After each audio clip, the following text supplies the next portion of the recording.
درود و سلام کا تذکرہ چل رہا ہے. درود و سلام پر اس لیے بھی زور دے رہا ہوں کہ ایک ایسا عمل ہے یہ کہ جس عمل کا کوئی جواب نہیں.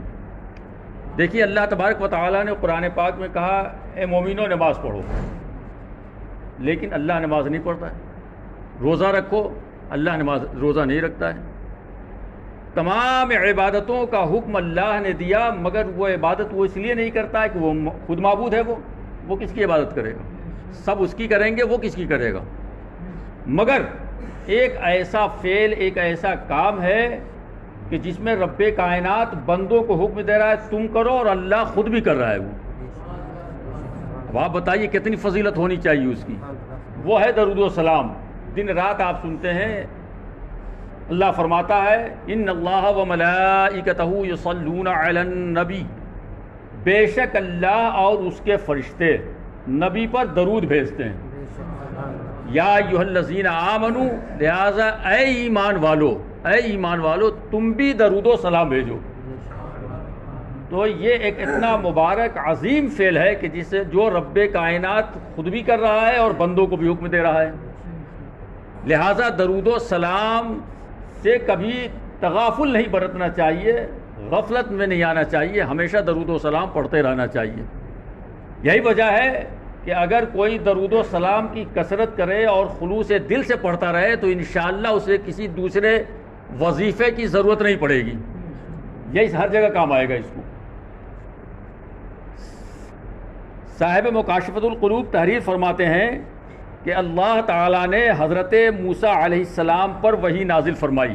یہ کون ہے؟ جلیل القدر پیغمبر ہیں حضرت موسیٰ علیہ السلام. جی جلیل القدر پیغمبر ہیں.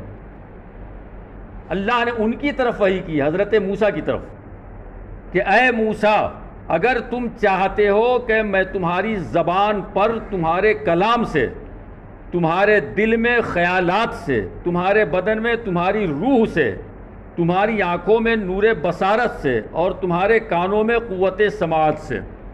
اب اس کو آپ اس طرح سمجھیے کہ زبان انسان کے قریب ہے اور اس پر جو گفتگو کر رہا ہے زبان سے، اس سے زیادہ قریب کیا ہوگی بتائیے آپ؟ سب سے قریب منہ میں زبان اور زبان میں اس کی گفتگو ہے، اس سے زیادہ قریب کچھ نہیں. لیکن اللہ فرماتا ہے تم چاہتے کہ تمہارے کلام سے بھی زیادہ میں قریب ہو جاؤں. اسی طرح سے دلوں میں انسان کے خیالات، اس سے زیادہ انسان کے قریب اور کیا ہو سکتا ہے؟ اللہ فرماتا ہے کہ تم چاہتے ہو کہ اگر تمہارے دل میں جو خیالات ہیں اس سے بھی زیادہ میں تمہارے قریب ہو جاؤں. اللہ اکبر. کون نہیں چاہتا ہے کہ ہم اللہ کے قریب ہو جائیں، اللہ ہمارے قریب ہو جائے؟ لیکن اللہ سے قریب ہونے کا نسخہ یہ حضرت امام محمد غزالی رحمۃ اللہ علیہ دے رہے ہیں کہ کیسے تم اللہ سے قریب ہوگے اور اللہ تم سے قریب ہوگا. اللہ فرماتا ہے کہ تمہارے بدن میں تمہاری روح سے، ایک انسان کے جسم سے سب سے زیادہ قریب اس کی روح ہوتی ہے. روح نکلی اور انسان مردہ ہو گیا، اس کی زندگی ختم. سب سے قریب روح ہے. اللہ فرماتا ہے تم اگر چاہتے ہو کہ تمہاری روح سے بھی زیادہ میں تمہارے قریب ہو جاؤں.